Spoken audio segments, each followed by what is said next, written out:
Sofressor de hebraico erra de novo tentando consertar erros antigos no seu hebraico. Veja bem, eu acabei de ver um vídeo, vi agora, do um sofressor internetês, que por sinal ele xinga, fala um monte de palavrão que não me afeta em nada, nem de forma alguma. Quanto à minha comunhão com Deus e com a igreja, é notório. É por isso que eu prego todos os dias, dou palestra todos os dias, pelo fato de eu ter comunhão com a igreja, com Cristo, e detalhe, e combato as heresias. Agora, senhores, olha o que o sofressor fez. Eu mostrei que ele errou no manual de exegese, e eu ainda falo assim, ele coloca apenas o nun como prefixo do radical para o nifal em hebraico. E no vídeo, só que ele corta as falas, eu saio mostrando as formas, as morfologias do nifal. O que é que o sofressor faz? O sofressor faz o seguinte, sofressor. Então, esse é o começo. Eu vou gravar 10 vídeos de erros aqui e eu vou mostrar para vocês. Faça o seguinte, eu não vou xingá-lo, apenas chamá-lo de sofressor, porque eu não posso pronunciar o nome dele, mas sofressor. Eu não vou xingá-lo, não vou descer ao nível dele, até porque o nível que ele, a linguagem dele não é linguagem acadêmica, porque, veja bem, xingar palavrões, falar os absurdos que ele fala é uma questão de caráter. Uma questão de caráter, não é questão de academicismo, é uma questão de caráter. Quem o aplaude lá deve comungar com esse tipo de caráter. Não tem nada a ver com academicismo. É uma questão de caráter. E se o cara não tem caráter, eu não vou descer ao nível mau caráter dele, em hipótese alguma. Agora, olha só, eu vou deixar você ler. Tem muitos erros aqui, viu? Eu vou deixar você ler. Aqui, ó. Deixa eu colocar aqui. Pause o vídeo aí, pause.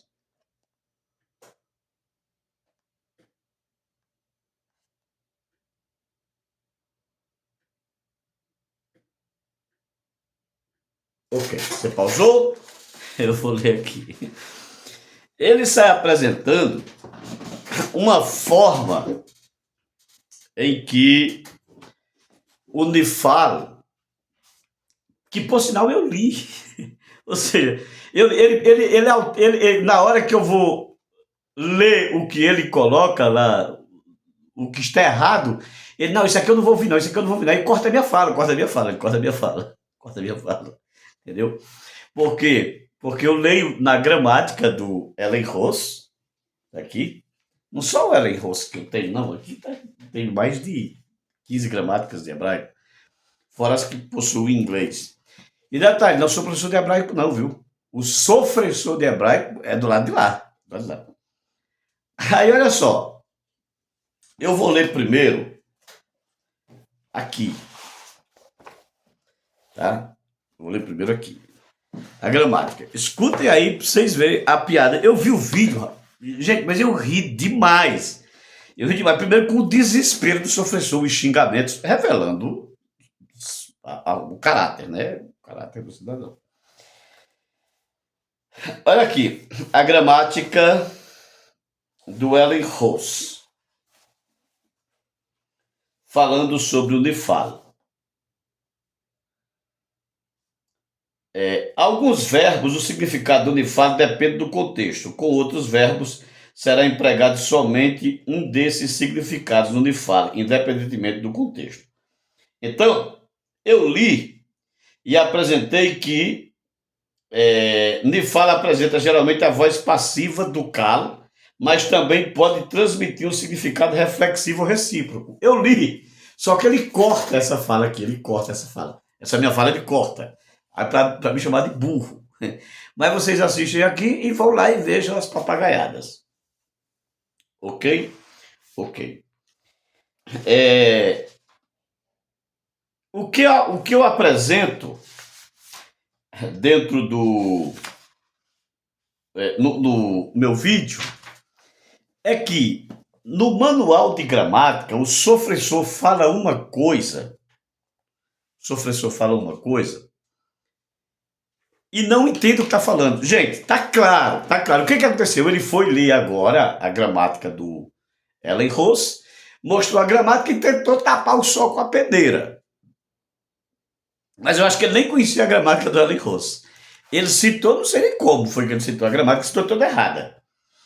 Olha só o que o professor coloca, ó. Nifal é equivalente à voz passiva do português. Pronto. Ele só coloca isso. Eu até falo lá, ele só coloca isso. A característica da voz passiva em hebraico é a inserção da consoante nun como prefixo do radical. Aí ele vai dar um exemplo. Qual o exemplo que ele vai dar? Ele vai dar o exemplo de Niktal, ele se matou. Só que ele está explicando que o nifal é equivalente à voz passiva. Esse se matou aqui é um exemplo que ele está dando de voz passiva. De voz passiva. Quando o nifal está na voz reflexiva, aí o manual de gramática deveria explicar. Mas o nifal também aparece com verbos na voz reflexiva, vai dar um exemplo. Mas não, ele está dando um exemplo de voz passiva. Senhores, por favor, vamos rir junto comigo. Por favor, vamos rir junto comigo. Dá para rir junto? Vamos rir junto? Vamos rir, todo mundo. Junto, uma coleção de riso lá. Aqui, ó. Ele está dando um exemplo. Quando ele escreveu isso aqui, ele nem sabia o que era voz passiva ou voz reflexiva. Agora, depois do meu vídeo, ele foi lá e viu, caramba, tem a voz reflexiva também do nifal. Eu deveria falar que ele se matou, é um exemplo de voz reflexiva e não de voz passiva.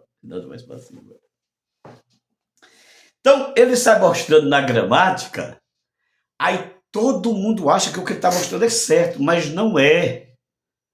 O que ele está mostrando está completamente errado.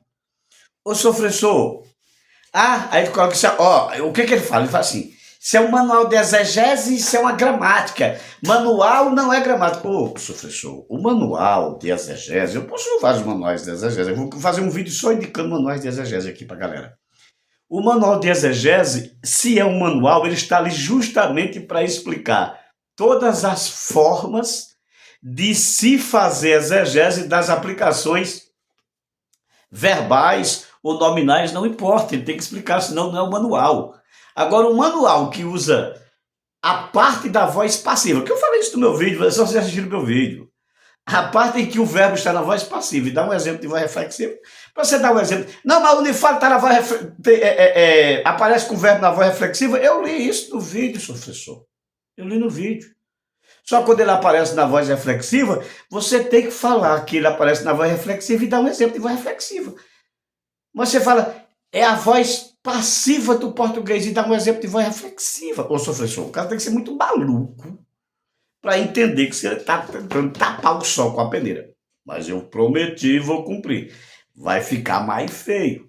Eu vou fazer 10 vídeos mostrando 10 erros nessa gramática aqui. 10. Nesse manual aqui. 10. Detalhe, erros de base, erros basilares. Erros basilares. Erros basilares. Segura. Então vocês entenderam? Entenderam? Então vão lá, vejam o professor xingar, ele pode xingar o jeito que ele pode xingar o que quiser. Quanto mais ele xinga, mais o caráter dele é revelado. Isso aí não tem nenhum problema. Isso não me afeta. Agora, eu vou mostrar os erros na obrinha obrada do obrador. Infelizmente, vou. Vou fiscalizar a sua vida. Sou professor, eu já pesquisei a sua, eu tenho tudo na mão. Mas eu tirei o site, tiraram o site, tiraram tudo que estava lá, tiraram. Mas, professor, eu guardei tudo. Então, quem é que não sabe ler? Eu não sei ler. Obras acadêmicas. Eu? ou estão tentando enganar mais uma vez os bobões dos seguidores. Ô, seguidores, por favor, vocês são inteligentes, pô. Vocês são inteligentes. Vocês são inteligentes, é um manual. O manual devia explicar. Olha, eu li isso lá no meu vídeo. Eu li no meu vídeo, só que ele não apresenta a parte que eu estou lendo no vídeo, a minha voz, para quê? Para enganar os bobos. Pô, parem de ser bobos. Ele está falando aqui só de voz passiva e dando exemplo de voz reflexiva para você explicar as formas verbais em que o nefalo pode aparecer na voz reflexiva. Professor, escuta o que eu tô falando. Vai ficar feio. Mas fazer o quê? E continua xingando, não me afeta. Só revela o seu caráter, mais nada. Cada um revela o seu caráter aqui. Beijo no coração, professor.